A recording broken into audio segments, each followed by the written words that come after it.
You are listening to the Firecracker Podcast with Tony Rico. All right, so we are here for round number 2, Sean. We did a podcast a few weeks ago, and this is kind of impromptu. You're in town by default. Stuck? Yeah. Not able to get home? Not able to get Long home. way from home? Stuck here? Whose idea was this? What the hell? Yeah, I'm a genius.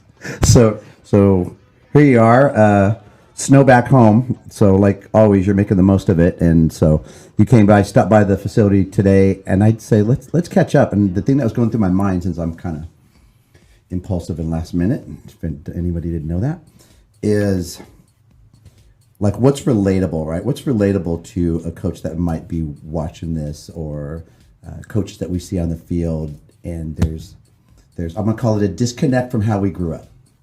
So, all right, for some weird type of thing, let's just figure we're all in the same kind of age bracket. We're 12. It's summer vacation. What are you doing? You out playing wiffle ball? You out? What was a typical summer for you growing up, and how did you spend your time? And as early as what, 8, 7, riding your bike out? Like, let's take it back. So it would be lots of wiffle ball for sure. There was guys on the neighborhood, a couple Andys, Diaz, Brewer, Tony, Dilly, going back to all these guys that, we'd hang out that were all in the similar age group, and we'd play, really kind of seasonal, right? Whatever season it was. If it was baseball season, we're doing baseball stuff. If it was basketball season, we're kind of doing the basketball stuff. Had a hoop on the hanging off the roof of the house, and so we were, it was ball nonstop. So did you play at the same places? Like, was there a guy's house you play, or did you mix it up? Or typically my house, we would play wiffle ball there, and the guy across the street had a brick wall with some wrought iron that stuck up, so we were able to kind of distinguish home runs, doubles, and kind of set up what the boundaries were. Buy a guy as a base hit, all these kind of the wiffle ball standard rules. Right.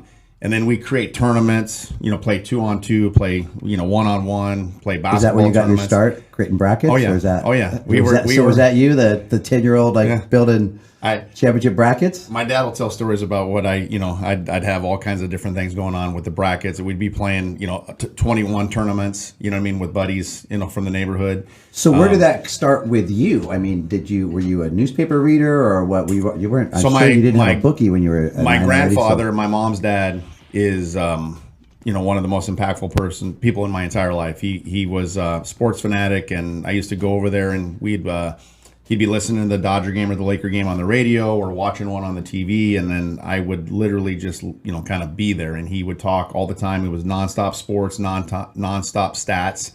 And yes, newspapers and stats, I was addicted to them. So I'd literally, write every Dodger stat into a notebook.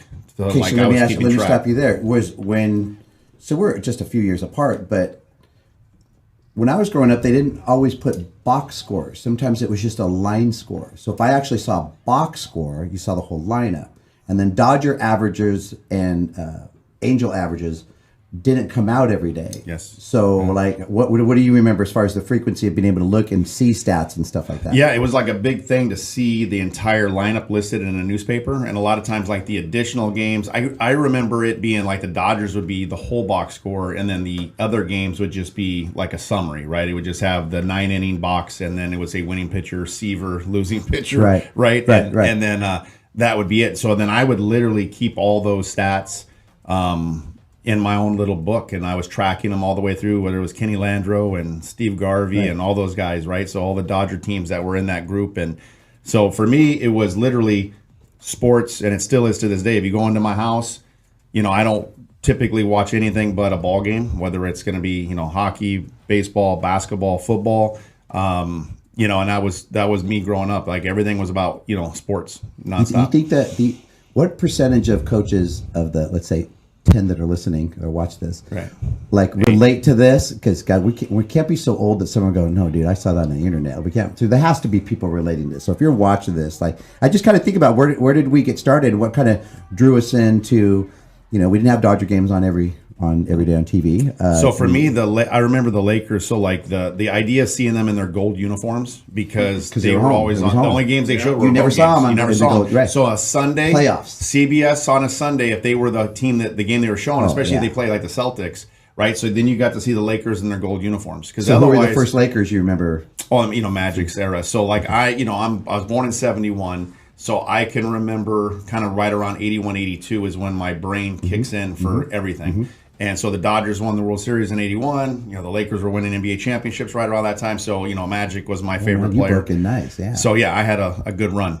And, but again, I remember just, because KCAL, Channel 9, Chick Hearn, Laker games. Leap and Lena. And it was, the eggs are jiggling. But it was always the purple uniform. The butter's getting hard. Right? It was always the purple uniforms. And they didn't do alternative stuff and all that now. Like, it was either purple or gold, right? They didn't have white and black and all the different things that they, have nowadays.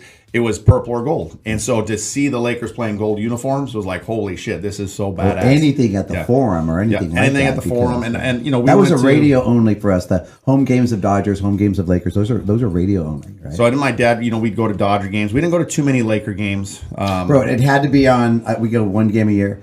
Please, Dad, like helmet night or batting glove night, please. Yep. And I literally would wear the helmet to school every day. Like every day I would wear, I probably would have taken my school picture in a Dodger or an Angel helmet. But and then the Freeway Series back before the interleague, we'd always make sure to go. My parents would take us to one, we'd go to one of the Dodger Angel games. And typically in Anaheim because it was easier to get to. Back in the old Big A when it was just a big concrete round thing. Right. So where were you? So always more Dodgers than anything else. Oh yeah. Yeah. I don't know. For me, it was all home teams. All the home teams felt Lakers, like Dodgers, like my family, right? And then then I got to experience. I always say what Brooklyn Dodgers and New York Giants fans when the Rams left. I still like to, even right now. Like I watched a playoff game this weekend, and my friend Craig.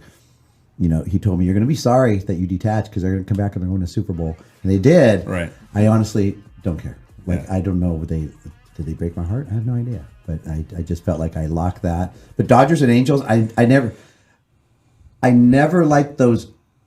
I don't know what it was. It was just not satisfying watching those two teams play each other. Maybe because I knew. So I one was gonna rooted for lose. the Angels too. My buddy's mom worked in the Angels organization, so she actually got us. A couple times I got to go down. I actually got to go in the Angel locker room and that because I remember seeing Bob Boone in his jock strap. So that was a memory for life. That's nice. And I love Brian Downing. He was probably my favorite Angel. Back then.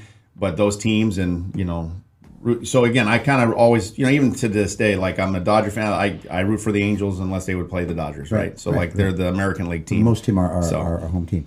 Your stats and your kind of your bracket days and stuff. So who are your guys? So did you copy anybody's batting stance, pitching, all of them. lineup, all of it? So you could do everybody. Yeah, kind of when we would do role football play games, I would literally go through the lineup and I would be standing there, whether it was Garvey or Landro or whatever, and then you throw a little Joe Morgan in and do the little freaking thing. You know what I mean? So it was like you just try to do whoever was that guy and try to emulate them in the wiffle ball stance, whatever. But Steve Garvey was my favorite player back when I was little and young, growing up. So always with like when you're with a buddy, or ever just you in your front yard, backyard, going through the lineup, anything like that. So I used to take a ball and so my dad would teach me, and these are the things we try to tell these. Like we didn't have training. That's why we're doing this. So we had batting instructors. I had no batting fielding instructor, lessons? no fielding No lessons. I had a agility? brick wall.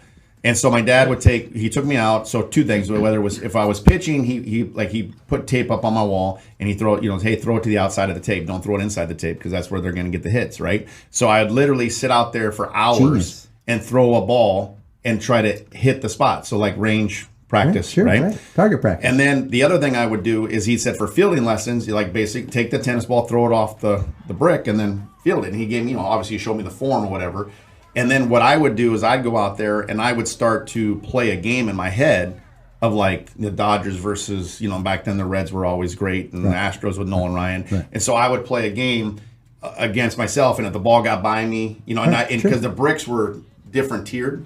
So sometimes it hit a ridge and it would fly over my head. Right. So that's a home run, right? Like fuck, I got hammered. We could make a game or a play out of anything. I would literally be out there for 3 hours, and then my mom would be yelling at me to come in and eat if my buddies weren't around, and that would be my day. I'd just be in the backyard throwing the ball off the fence, off the brick wall, fielding ground balls, pretending like I was making a play. If I dropped it, it's in air, all that kind of stuff, and I'd make the game play out in my head, Hopefully what's happening is, again, whoever might be listening, how did you start? Like what did you do? And would you start with by yourself, then a buddy, trade off pitching and catching. Then you had a third person, so then it's hit the bat or something, and then 2-on-2. We played over the line, just kind of work your way up. Yeah. So like a lot of people, I mean, not much money to work with. So my mom would buy those rubber balls that you would, they were inflated and they were really light. You get them in the supermarket, and they would always go lopsided. They would never fit straight on. So I would get one, maybe one a year, and I'd pop a hole in it, so then it wouldn't go very far. So those balls deflated were perfect for me to break a stick off the tree, and the stick would have to have a certain thickness to it, and so our yard was big enough so that if I like cracked it, got a hold of it, it would just barely go over like the end of our. So if there's a home run, you had to hit it for a home run. Yeah. So a deflated ball and a stick was one of my batting practices, and then the other one was at the end of our driveway. It was like busted asphalt, and so then I would take that stick and I would just pick up rocks. Just start hitting rocks and just try to hit them in a neighbor's yard or something like that. So broken windows, bust a car in the window. Like give me over the line stuff. Cars in the street, and then we ended up busting a window. Any memorable ones where it's like, oh crap, dude. Playing catch with my buddy and throwing it right through the window of the neighbor that was right there, and in that moment thinking, holy shit. Did you run or no? And you can my dad will tell you, like, I went right up and knock on the door. I went to my dad first because he was home, and as I said, hey, I just threw the ball right through the window. So he went with me because I was probably a little nervous to go to the guy's house. Right. And then my dad went with me in that, but I owned it. We were just playing catch. Nobody did it on purpose. Just freaking threw it and got away and went right through their window. So, and a couple of busted windshields in cars because we'd always play over the line, in the middle of the street, and sometimes it was with a hard ball because I probably too dumb to know, but we had, that we had a hard ball. But did you have a street where you had enough time to see the cars coming? Or okay, because that's key. It was a long street, so like that Wayne's World scene where they're playing hockey, car. But that was it, dude. Yeah, that's how you did it because the pitchers, wherever the car's coming from, somebody's backs to it, right? Yeah. So I mean, you have to say something. So that is funny. That was the background of me just enjoying the game. So I'm 7 looking, and I look in the newspaper. I'm looking for Dodger stats, and then I see in the right hand corner, I can still see it in my head, in the right hand corner of the newspaper, Little League signups, and nobody in my family might play. And I remember looking at it, and my dad was, I was number 5, so he was a little older. So I remember he was one of those just blue collar, hard working guys. Always at parties he was very loud, but at home he was always kind of quiet. And I remember just going up to him, Dad, could I play baseball? And he just kind of looked at me. And quiet type, and he would never be like, oh, like he never gave me that. I'm sure his mind kind of thought like, oh, Jesus, kid. And so he goes, yeah, I'll take you down. If I don't see that ad in the corner, I don't even know. Like how all the things that would happen that our lives wouldn't be the same, right? If I don't look for the Dodgers, I don't look at that. I don't play baseball. I don't know. It's just kind of crazy when you think about it. And again, what I keep thinking about and just having the conversation today is, what did we really need to have a great time? Because we did it all day long. And whether we go from wiffle ball to relay races to ditch 'em, we played pickle, whatever it was, right? Yep. Pickle still is to me what I would. Let's make it mandatory for 8 and 10 and under teams to play pickle because that's how you learn your rundown. Yep. Try to teach a 10-year-old coverage, right? Follow the throw to I wouldn't even want to try that. But we kept ourselves busy. And then I say this too because we want to empower people. And we really want people to understand, if you don't like something, create something, right? Don't just follow and be unhappy. Because that's how a lot of us, like, we created our own game. We created this. We don't have a ball, wad up a piece of paper. Like, if this was all we had, then we're going to play with our hand. And up above that or over that, we're always going to have that, right?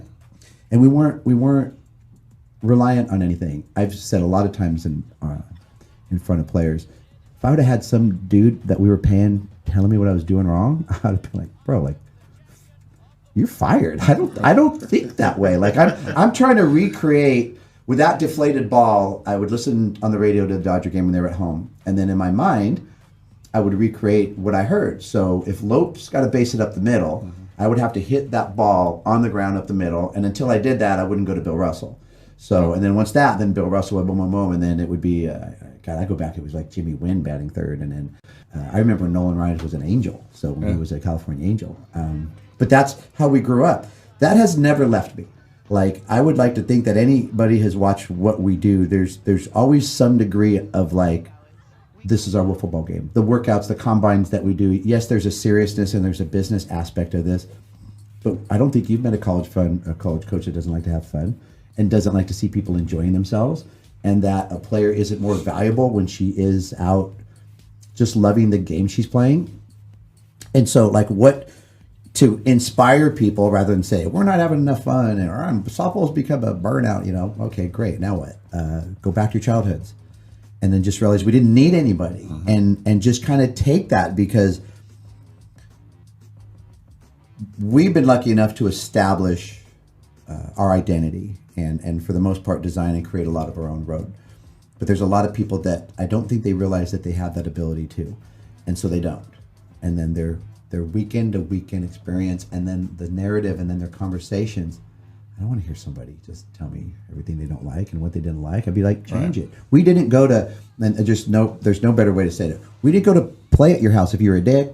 And, hey, let's go over something. And nah, I'm good, man. I'm gonna shoot off my garage. I don't have a basketball hoop. No, I don't want to go over that. I don't want to spend my summer day over. He's a dick. Yep. He's not cool. It's not nice. He's a And we had a bully. couple Which that okay, were- I'll get in a fight we had with a them. couple Whatever. The same thing. They weren't as athletic, or maybe they didn't want to do it, and they were always bringing it down. It's like, fuck that, man. We ain't gonna play with that guy. Right. You know what I mean? Like, just keep it us 3-4, and like, and we'd leave 20 minutes earlier to go to the park, so that way by the time he showed up, the game had already been created. And like, hey, man, sorry. Yeah. That, You and know, that, so- man, and then, like that's just part of growing up. God, I can remember a time in junior high we were playing. I don't know what we were doing, what kind of game we were playing, and a really cool guy, not a real dominant, not one of the best players in Little League, nothing like that. He came up and asked me to play, and asked me if he could play, and I remember just telling him no, like, we're good, bro. And he kind of looked at me like, this is a little bit of a Ben Pasco story. But then he's like, and I said, bro, I told you no. I kind of like mad dogged him, right? And I remember him walking away, and I told myself, I'm a dick. Like, I just talked to him like, I felt bad, but I was in that mode, right? I was in that play mode, and there was really no reason for me to, like, we could have squeezed him. It's like, how many times do we say now, we'll make it work? Right. Like, we'll make it work or something like that. Gee, that was it. But again, it had to be the guy that wasn't going to bring what you were doing down, and more so by energy than it was by talent, right? Like, we just wanted the guys that were out there to want to be out there and have fun, and that was really the idea. We didn't go out there because we needed to get better for practice. We went out there because we just wanted to play. We went out there to have fun. I don't think I ever even thought about getting better. Even just when my dad, what could I not do? I want to hit the ball that way, okay? Even when if my dad set up the stuff in the back, like, he was giving me the core, and in my head I was probably not listening as well as I should have. But I was just thinking like, oh, this is going to be cool. I'm going to create a game out of it. And like you said, I was reenacting whatever it was that had happened, whether I got to see a game on TV or listen to it on the radio. I was playing it out in my head. So if I was Nolan Ryan, I was going to throw it a little bit harder, right? Because it was Nolan Ryan, right? And if I was Fernando, I was going to do the big wind up, and I was going to look to the sky, because I was going to reenact every single bit of what it was that I listened to or what I saw. And again, it was about fun. And I don't know, these kids going to lessons and these kids doing the things that they're doing. Is it fun, or is it because they're And I think that we have the opportunity to bring that line back. So you're going to be here tonight, and with our range class tonight, you may see an 8-year-old, and you may see one of the kids from our select team. And how do we deliver an experience that the select player knows that, look, this is the design of the class, but I got something out of this, right? I'm not part of just this big party with 8-year-olds. And then we don't lose the 8-year-old, right? So when we're talking in here, our classroom sessions will go 35, 40 minutes.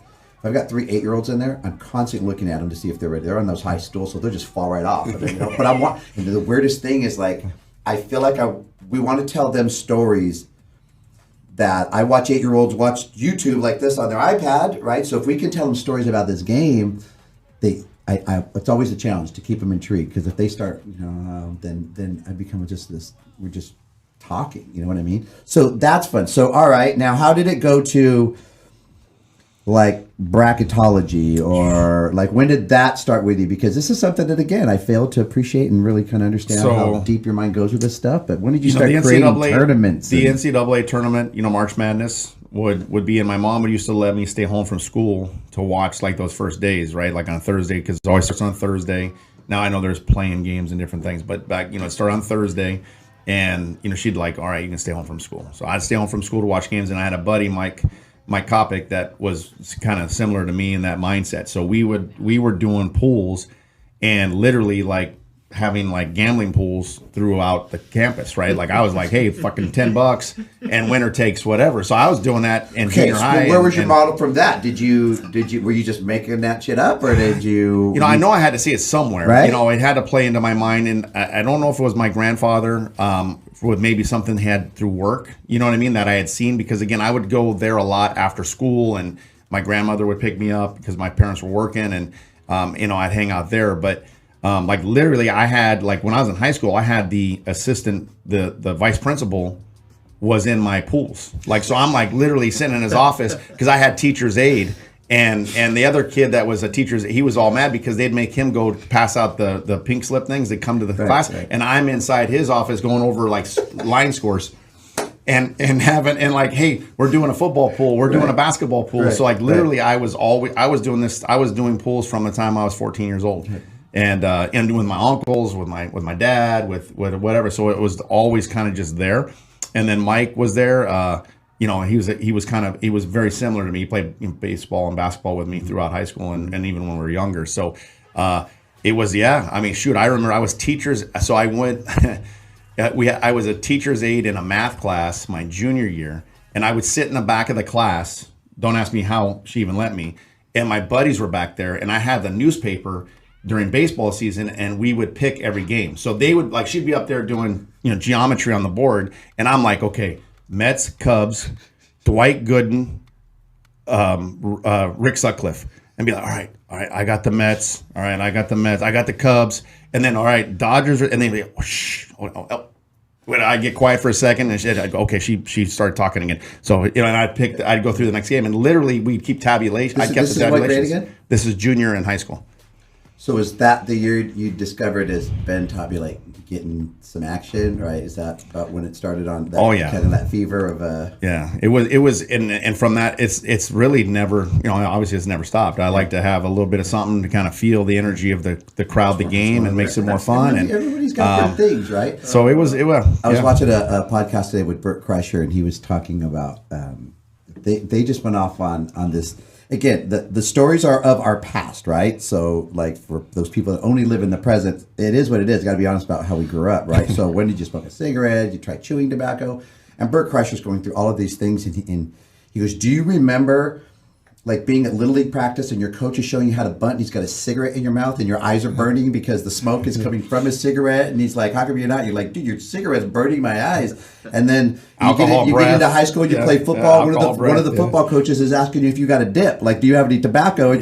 So the coaches are getting the tobacco from the players, right? Now it'd be like, oh, I can't believe that stuff. But it was just a different day and age. That scene in the Bad News Bears where that was our life. Just lost another game, but Walter Matthau, the coach, comes and takes a 6-pack and then starts throwing them beers in the back. You might as well learn how to soak your sours like right now. It's just funny stuff, right? And now living in the day that we're in right now, and I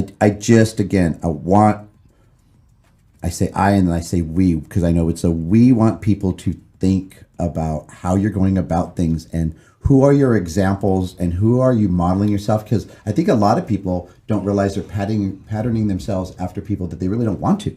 But it's just the strongest example next to them, right? And then the constant, we call it scorekeeping in softball. So what are you doing? How come we're not stuff?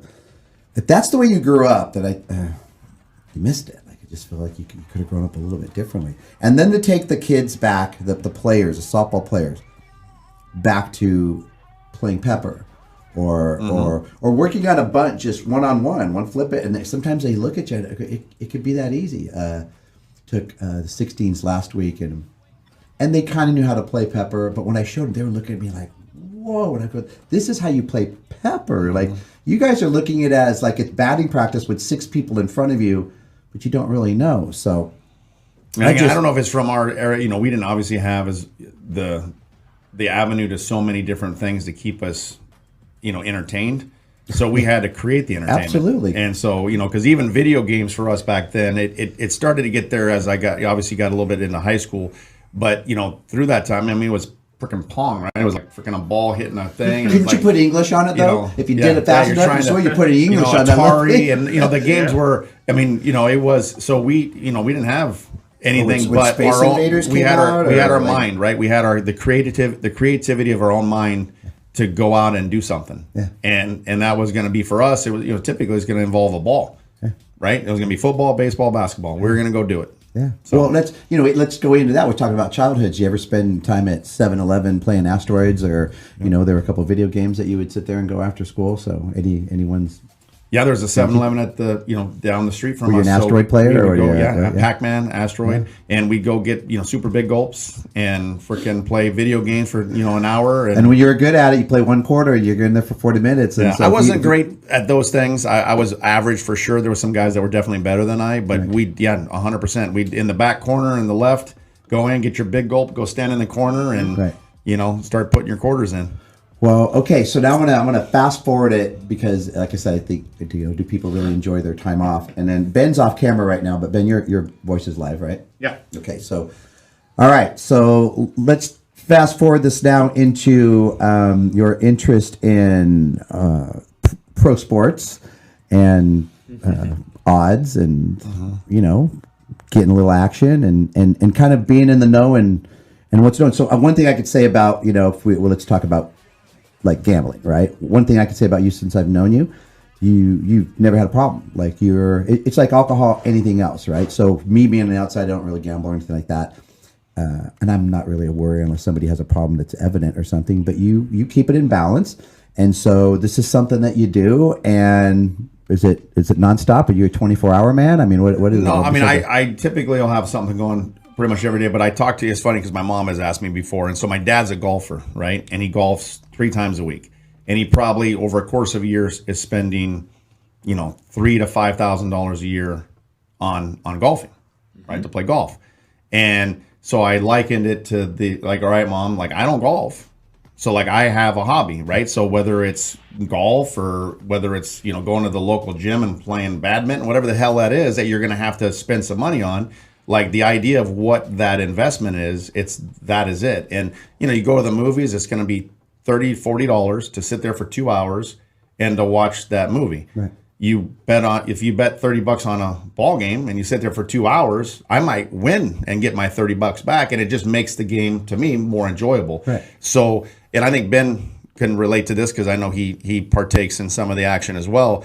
But I never bet, I'm not betting thousands of dollars. I'm betting, Sure. at most $100. But and that's even if I got a good feeling, right? And those usually don't work out. But is that a hunch, or is that an intuition? Is it kind of like when you take a test, like go with your first one, your gut, and because you overthink it, or how does that work? Is there any? Yeah, you try, and you get like for example. So I'll use one last week. So the Celtics had played, and they had an overtime game against the Timberwolves last week, and they played the very next night against Milwaukee, and Milwaukee was only -2.5. And knowing that their starters had played over 50 minutes to get through the overtime, like close to 50 minutes.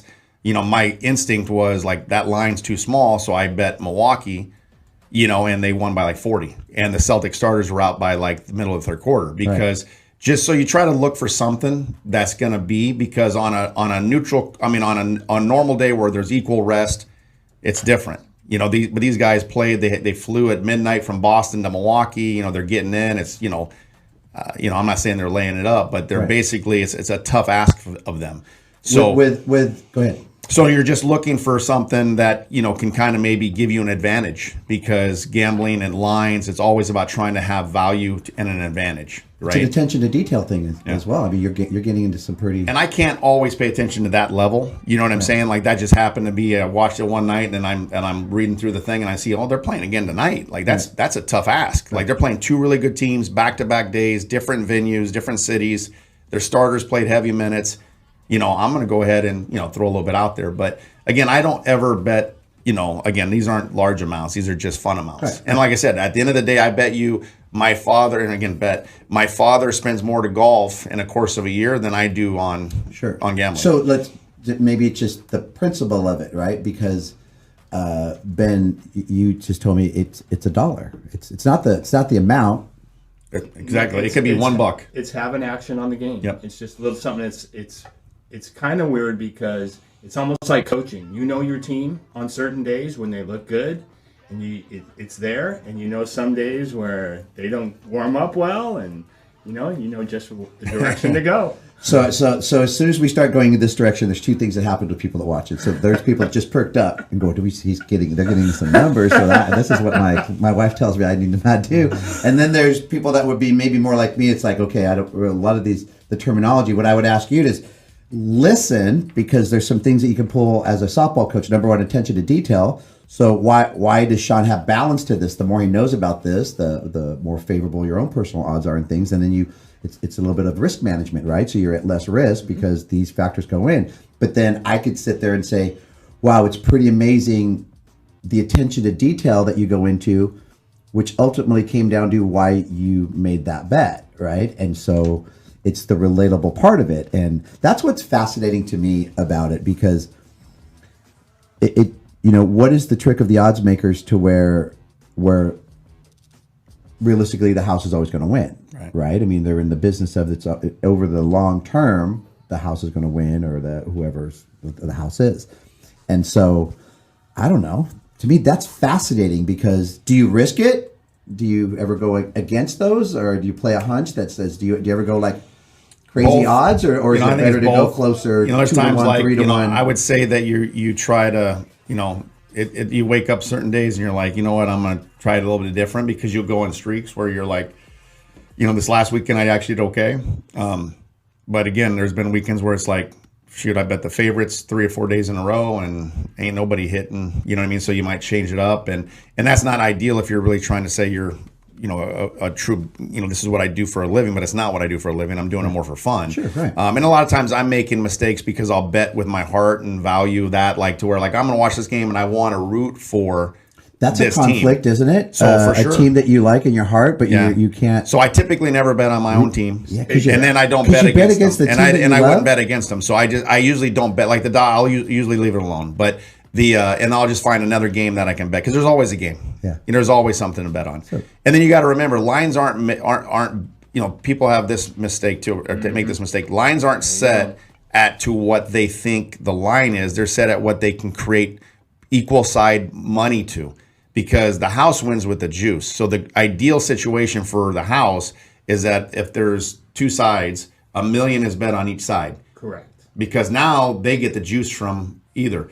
If there's an imbalance, like, 2 million's bet on this side and 500,000. So they don't want to see that. They don't want to see everybody betting on this. Because now they're at risk. So now if that side with 2 million wins, and they only collected 500,000 off the other side, that house is losing. So they want equal. So lines are set to create a balance. That's what a line is. That's exactly what a line is. The line has nothing to do with what the score of the game will be. Correct. They want that even money on both sides. That's the only reason. Who's setting for the example, odds? for example, the other thing is like, public teams. Public teams are the Lakers. Public teams are the Yankees. Public teams are the Cowboys. Dodgers. Their lines are going to be inflated because the public wants to bet the teams that they like. Typically, you show up in Vegas for a random weekend. Hey, the Lakers are playing. You know what, LeBron? Oh, hey, I'm going to bet $50 on the Lakers. Well, Vegas ain't stupid. They know that. So therefore, the Lakers are always going to be overvalued. They're going to be priced out to where, like, honestly, you should be betting against the Lakers, because they're giving more points to the opponent because they know you want to bet on the Lakers. So, like, all those things are like kind of those fascinating little, Who makes the odds? Who are the odds makers? Ben? Odds makers are hired by the casinos to study every single game. And that's why as the season gets down farther, like there was 8 games last weekend, 4 games, they can fine tune those. When you've got basketball, football, everything going at the same time, the odds makers make mistakes. Yeah. Those are the things you look early at. in the season, college basketball. Yep. Exactly. Because there's so much action, there's so many things going on. They can Exactly. only pay so much attention to each going on. Perfect So analogy. really the value to become an odds maker, is that something someone would want to be? I would. I love that stuff. But you can't. I would imagine you can't. I don't want to get into it, but you can't bet. You can't bet. Yeah, you'd have to. Yeah, exactly. There's like an oath. Because that you have to be. If I own the casino and I just know this is part of what comes with it, I have to trust that you know how to make this real close, so there's going to be that equal balance, right? Have you ever played a hunch and won, and or a hunch and loss. So against what your normal patterns would be. And anyone stand out on a game, a heartbreaker game? I can't believe it. They broke my heart. Oh shoot. Nothing that's popping into my head specific as much as just like, having bad beats and sometimes, like you have, you got a team and they're favored by 3, especially like basketball, because points can happen so fast. You got the Lakers -3 and they're up by 7 and there's like 35 seconds left. And somehow, some way, the other team gets a wide open 3 at the end of the game because they don't care. The Lakers don't care. They're up 5. The guy hits it and they win by 2 and you don't cover. Like those are like literally a few moments, like to where you're like I'm punching a wall. And again, it's only maybe $50, but it's just the purpose, right? It's the idea that you had this thing done, right, and these mother effers somehow, some way, can blow that 5-point lead. I remember one time having so this one actually popped in my head. I had Oregon in the Alamo Bowl like 8 years ago against TCU, and they're up 35-0 at halftime. You remember this game? So probably up 35-0 at halftime. Okay, right in that range. So people can fact check me, but they end up losing in overtime, and that was the back end of like a big parlay, like where I did like 5 teams combined, a $30-$40 bet, but it was going to pay like $600 because that already hit everything else, and literally the sweat in my hands as like freaking touchdown after touchdown to get to the point to where they're going to blow this, and then getting into overtime, and literally they freaking lose the game in overtime, and that whole thing just crumbles. So again, not so much a hunch as just but in some ways, like I enjoyed it. Like it's weird. I was like, gonna say, do you bounce? So after the game, do you bounce back? You piss off a while? You go pound a 12-pack? Like what's the rebound? Well, that's probably why I'm divorced. But we'll be right back. Yeah. No, you know what happens? You wake up the next day and you look at the lines again. Yeah. Like you say, okay, what can be the recovery? Yeah. And you. But I mean, there's no like. So like when I asked about any big hunches, the first thing when you started talking, I would say, hey, so he didn't say he lost a house, and he didn't say that the house he lived in burned down. So that's good. So again, it's just kind of creating some balance. Hunches. You may take like some shot, like for example, like the NCAA tournament will start, and they'll have like different types of wagering, so you can bet on a team to win a region, to get out of that to get to the Final Four. So usually, like in those scenarios, you try to find value, right? And that's the kind of gambling term. You're trying to find the best value. So you can find a team that's a 12-1 odds. They're not the favorite, and you try to play that to some level of a hunch, right? And then there's times where like literally, like I'll look at Candace and be like, do you like the red team or do you like the white team? And then I bet on that one. What's her percentage? Yeah. What's your? And what's funny is she does every bit as well as I can do, and that's what's the craziest thing about that. Your attention to detail. There you go. That flip a freaking. Yeah. I've done this too. I've literally said I'm going to flip a coin today, and then I'm going to pick my team off of the coin flip, and then bet it. Just because I like to prove to myself that really there isn't, like, you can be as research as you want. It literally can be that simple. Yeah. As it heads is the Dodgers and tails is the Mets, and they came up tails, so I'm betting the Mets. Yeah. And guess what? They won that day. I've been watching some YouTube videos of some blackjack players, and Dana White will be at the table, and it is crazy, right? Like that's just another level of what they're doing. I've got one gambling experience. We were at our state championship tournament, junior college, sophomore year, and my friend Craig. He's talking to 3 of our teammates, and he's like, "Hey, I need like $100 each." And they're like, "Why?" And he goes, "I'm going to do a casino night at the tournament." And they're like, "We're there for state championships." And he's like, "Yeah, but there's like 5 teams staying at our hotel. Like there's a chance for some good action here." Right? Now, Craig knew what he was doing. Our 3 teammates were, they're just like, "Okay." So, and he's like, "The house always wins, man. Like, don't worry about it, right?" So I will never forget this. We're at it's like what we're all prepared for, the 1 week to win the championship, and they have like 4 stations set up in one hotel room, right? All blackjack. I went out with some other guys. I didn't get into gambling, poker, nothing like that. So I come back, and I walk into the hotel, and I see 3 or 4 guys from like College of the Canyons walking down, and they're counting money, and they're like, "Oh, dude, how much did you win?" Like, "Oh, I won this," or "How much did you win?" Right? And I'm like, "Oh, this doesn't sound good," right? So I walk in the room, and there's the 4 guys. And so the three guys that gave them their last Hyundai, they're pissed because they lost everything they had, right? And Craig is like, scrounge up another 50. And they're just mad at him. They go, what are you talking about? Like, we don't have. He goes, scrounge it up. Like, they're coming back tomorrow. He goes, we're going to come back. He goes, the house always wins. And I'm seeing these guys that are so angry. And Craig is just like, Craig, you know who you are. He's like, listen, if you don't, I'm going to do this. And then, so I don't even know if they went in the next day or not. And sure enough, he came back big. And then he was just talking trash like that. And then he went on, was of course like the MVP of the tournament and everything. He was one of those guys. But that was kind of crazy. All right, guys, let's finish this up with then. All right, let's talk some football. So in college, any surprise with the way that turned out? You know, I mean, I think Michigan was the slight favorite going in to all that stuff. But it was really, you know, I had Washington. I actually had, oh, your battery's running out. We'll make it. I actually had Washington. And again, sometimes that's where my heart, I've always been like a pack, you know, West Coast homer. And, you know, for reasons, who knows why. But, you know, I was hopeful for Washington, but really Michigan probably proved to be the best team. You know, I wish Georgia could have been in there just because I think they would have, you know, probably had a good shot at it. You know, but I think the right team, the team that was probably playing best all year, ended up winning the championship. But I did have Washington, truth be said, to what it was my hunch for the week. So. So we've got teams all over the country, and we got pretty loyal fans to their areas. So, and I again, on the weekends, I just don't watch as much. Georgia had been really good in the last few years. They won the two previous in the before. final. So, but the record was really good. I saw. Yeah. So, what was their story? Why were they not? They lost to Alabama. Yep. Right So that in the SEC championship game. And some years you can get two teams from a conference, especially the conference like the SEC.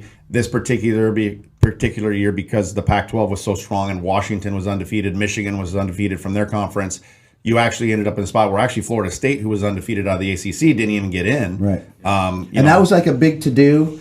And then what was that? Like their players left or something like that? Or their... Well, you get now you're I in. just know their last game didn't. It was that was. I had Georgia in that one, so that was good for me. But the between the transfer portal and then declaring for the draft, you know, a lot of guys now, unless they're playing in the playoffs, they won't play in bowl games. They're done. So they're just going to get out. So because they're not wanting to risk like injury. A flaw in the system. So yeah, very much so. Yeah, I can have a soapbox day for me and how that plays itself out, but. You know, for entertainment value, like that's why, you know, again, it's fun to watch and these guys are great players and, you know, all that kind of stuff is fun. But, you know, it does kind of suck, whatever. Now, next year they go to, what's it been, 12 teams? Yes. 12 teams in the playoffs.